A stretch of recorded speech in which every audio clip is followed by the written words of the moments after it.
Hi friends, welcome to Classic Samayal. இன்னைக்கு நாம சூப்பரான ஒரு ஸ்நாக் ரெசிபி தான் பார்க்க போறோம். என்னன்னு பாத்தீங்கன்னா வெஜ் மோமோஸ். இந்த வெஜ் மோமோஸ் செய்யறது ரொம்ப சுலபம்.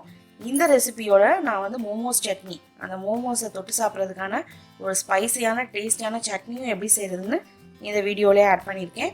ஸோ கண்டிப்பாக வீடியோ ஸ்கிப் பண்ணாமல் ஃபுல்லாக பாருங்கள். இந்த மோமோஸ் பார்த்தீங்கன்னா குட்டீஸுங்களுக்குலாம் ரொம்ப ஒரு ஃபேவரட்டான டிஷ்ஷு. இதை நம்ம வெளியில் போய் ரொம்ப எக்ஸ்பென்சிவாக வாங்கி சாப்பிட்றதுக்கு பதிலாக வீட்டிலேயே சுலபமாக செய்யலாம். ஸோ நான் முதல் ஸ்டெப்பாக அந்த மோமோஸ்க்குரிய மாவு எப்படி செய்கிறதுன்னு நான் ஃபஸ்ட்டு செஞ்சு காமிக்கிறேன். அதுக்கு ஒரு மிக்சிங் பவுலில் கிட்டத்தட்ட 100 கிராம் மைதா சேர்த்துக்கோங்க. சேர்த்துட்டு இந்த மைதாக்கு தேவையான அளவு உப்பும் ஒரு 1/2 டேபிள் ஸ்பூன் எண்ணெயும் சேர்த்து நல்லா மிக்ஸ் பண்ணிக்கோங்க.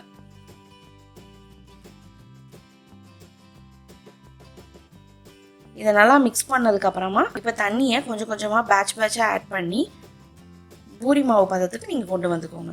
கொண்டு வந்ததுக்கப்புறமா கடைசியாக அந்த பேலன்ஸ் இருக்க இன்னொரு 1/2 டேபிள் ஸ்பூன் எண்ணெயும் ஆட் பண்ணி நல்லா மிக்ஸ் பண்ணி ஸ்டிஃபான டவ்வாக ரெடி பண்ணிக்கோங்க.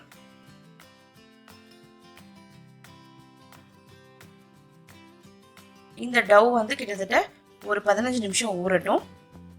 இது ஊறுற டயத்தில் இந்த மோமோஸ்குள்ளே வைக்கக்கூடிய ஃபில்லிங், அதாவது ஸ்டஃபிங்கை ரெடி பண்ணிட்டு வந்துடுவோம். அதுக்கு ஒரு பேனில் 1 டேபிள் ஸ்பூன் எண்ணெய் சேர்த்துக்கோங்க. எண்ணெய் சூடானதும் இதில் 1 டீஸ்பூன் இஞ்சி பூண்டு விழுது சேர்த்து நல்லா வதக்கிக்கோங்க. அடுத்து ஒரு பச்சை மிளகாயை இந்த மாதிரி குட்டி குட்டியாக நறுக்கி வச்சுருக்கேன், அதையும் சேர்த்து நல்லா மிக்ஸ் பண்ணிக்கோங்க. இப்போது இதில் நறுக்குனா ஒரு பெரிய வெங்காயத்தை சேர்த்துக்க போகிறேன். நல்லா நைஸாக வெட்டிக்கோங்க வெங்காயம், அப்போ தான் டேஸ்ட் நல்லாயிருக்கும்.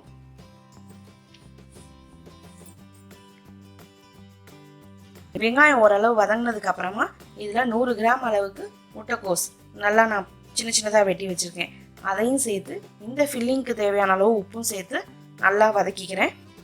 இப்போது வெங்காயமும் முட்டைக்கோஸும் ஓரளவு வதங்கினதுக்கு அப்புறமா நம்ம கேரட்டு, துருவின கேரட்டை இதில் ஆட் பண்ணிக்கிறோம்.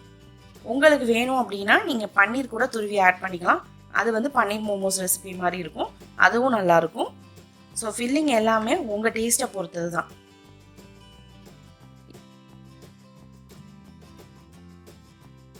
இப்போது இதெல்லாம் நல்லா மிக்ஸ் பண்ணிவிட்டு அடுப்பை ஆஃப் பண்ணிவிட்டு இதில் கிட்டத்தட்ட 1/2 டேபிள் ஸ்பூன் மிளகுத்தூளும் ஒரு 1 டீஸ்பூன் லெமன் ஜூஸும் சேர்த்துக்க போகிறேன்.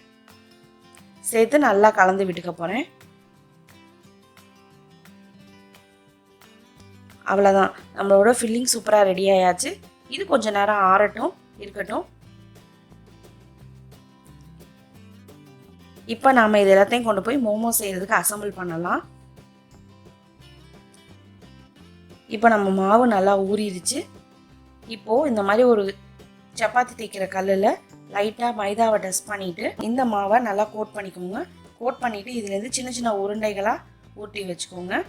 ரொம்ப சின்னதாக இருக்கணும். நம்ம குலோப் ஜாமுன் செய்வோம் பார்த்தீங்களா, அந்த அளவுக்கு உருண்டை இருந்தால் போதும், ரொம்ப பெருசாக ஊட்டிடாதீங்க.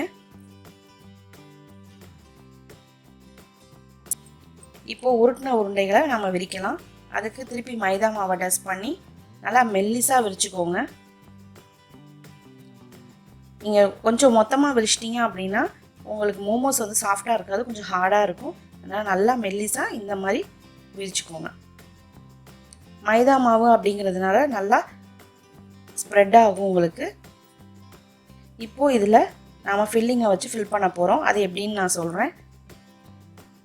நீங்கள் நடுவில் ஃபில்லிங் வைக்கும்போது நீங்கள் ஸ்ப்ரெட் பண்ணியிருக்க மாவு அளவுக்கு தகுந்த மாதிரி ஃபில் பண்ணுங்கள்.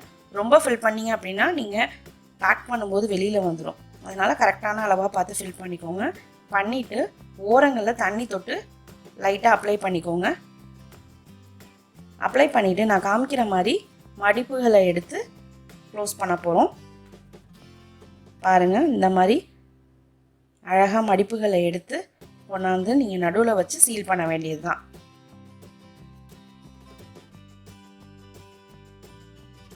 பார்க்க உங்களுக்கு காம்ப்ளிகேட்டடாக இருக்கிற மாதிரி இருக்கும், பட் செய்கிறதுக்கு ரொம்ப சுலபமாக இருக்கும்.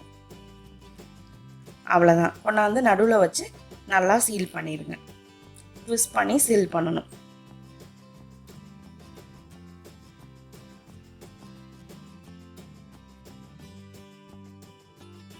நான் இன்னொன்றும் செஞ்சு காமிக்கிறேன். அதே மாதிரி ஓரங்களில் வந்து தண்ணியை அப்ளை பண்ணிக்கோங்க. அப்ளை பண்ணிவிட்டு ஃப்ளீட்ஸ் எடுத்து நடுவில் பேக் பண்ணணும். நீங்கள் நார்மலாக நம்ம வந்து விநாயகர் சதுர்த்தி இதுக்கெல்லாம் கொழுக்கட்டை செய்வோம் பார்த்தீங்களா, அது பார்த்தீங்கன்னா அப்படியே எடுத்து ட்ராப், அதாவது நீர்த்துளி ஷேப்பில் வந்து பேக் பண்ணி வச்சுருவோம். பட் இதுக்கு சின்னதாக மடிப்படுத்தி செய்கிறது தான் பார்க்க லுக்கியாக இருக்கும். அதுதான் ட்ரெடிஷ்னல் மெத்தடும் கூட. அதனால் சின்ன சின்ன மடிப்புகளை எடுத்து நீங்கள் பேக் பண்ணிட வேண்டியதான். நீங்கள் இதே கொஞ்சம் ஹெல்த்தியாக வேணும் அப்படின்னு நினச்சிங்கன்னா நீங்கள் கோதுமை மாவு யூஸ் பண்ணி கூட பண்ணலாம். பட் என்னென்னா உங்களுக்கு கோதுமை மாவு வந்து இதில் செய்கிற அளவுக்கு சாஃப்ட்னஸ் இருக்காது, கொஞ்சம் ஹார்டாக இருக்கும், அவ்வளோதான்.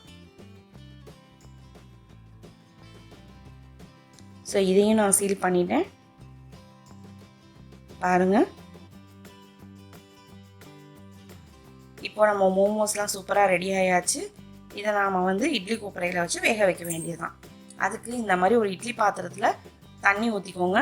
அது மேலே உள்ள தட்டில் லைட்டாக எண்ணெய் அப்ளை பண்ணிவிட்டு இந்த மோமோஸ் எல்லாம் அதில் அரேஞ்ச் பண்ண வேண்டியதுதான். நீங்கள் அடுத்தடுத்த தட்டில் கூட வைக்கலாம், எதுவும் பிரச்சனை கிடையாது. வச்சு நல்லா மூடி கிட்டத்தட்ட ஹை ஃப்ளேமில் 8 நிமிஷம் வரைக்கும் வேகட்டும். இது வேகிற டயத்தில் நாம் போய் இதுக்கு ஸ்பைஸியான ஒரு சட்னி ரெடி பண்ணுறோன்னு சொல்லியிருந்தோம் பார்த்தீங்களா, அந்த மோமோஸ் சட்னியை ரெடி பண்ணலாம். அதுக்கு ஒரு பேனில் தண்ணி சேர்த்துக்கோங்க. தண்ணி சூடானதும் இந்த மாதிரி தக்காளியை வந்து ஒரு ப்ளஸ் மார்க்கை போட்டு நீங்கள் அதில் ஆட் பண்ணிடுங்க. நான் இங்கே 2 மீடியம் சைஸ் தக்காளி ஆட் பண்ணியிருக்கேன். இப்போ அந்த தக்காளியோட ஒரு 5 வரமிளகாயும் 3 பல் பூண்டும் சேர்த்து நல்லா ஒரு 10 நிமிஷத்துக்கு வேக விட்டுருங்க.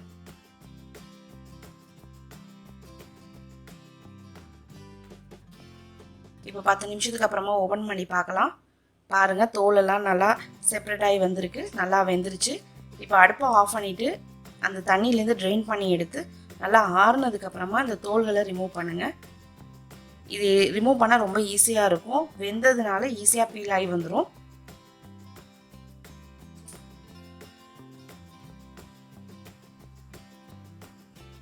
அவ்வளோதான். இப்போ இதை ஒரு மிக்ஸி ஜாரில் மாற்றிக்கலாம். மாற்றிட்டு கொஞ்சம் ஸ்வீட்னஸ்க்காக இதில் ஒரு 1 டீஸ்பூன் அளவு சர்க்கரை சேர்த்துக்கிறேன். சேர்த்துட்டு இதோட கொஞ்சமாக உப்பு சேர்த்துக்கோங்க, தேவையான அளவு சேர்த்து இதை நல்லா அரைச்சி எடுத்துகிட்டு வந்துக்கலாம். பாருங்கள், சூப்பராக சட்னி ரெடி ஆயாச்சு. பார்க்கவே நல்லா அட்ராக்டிவாக டேஸ்டியாக இருக்குது. So chutney ready. இப்போ நம்ம மோமோஸும் ரெடியாக இருக்கும், குக்காயி. அதையும் நம்ம போய் பார்க்கலாம். பாருங்கள், நல்லா வெளியில் கிளாஸியான லுக் கிடச்சிருக்கு பாருங்கள் வெந்ததுக்கப்புறமா. ஸோ நம்ம மோமோஸும் சூப்பராக வெந்துருச்சு. அவ்வளோதான், நாம் இப்போ இதை சர்வ் பண்ண வேண்டியது தான். இந்த மழை பெய்கிற டைம், இந்த மாதிரி டயத்தில் இந்த மாதிரி சூடான மோமோஸ் செஞ்சு தந்தீங்க அப்படின்னா குழந்தைங்களும் விரும்பி சாப்பிடுவாங்க. ஸோ கண்டிப்பாக இந்த ரெசிபியை உங்கள் வீட்டில் செஞ்சு பார்த்துட்டு எப்படி இருக்குன்னு சொல்லுங்கள். மறக்காமல் நம்ம சேனலுக்கு சப்ஸ்கிரைப் பண்ணிடுங்க.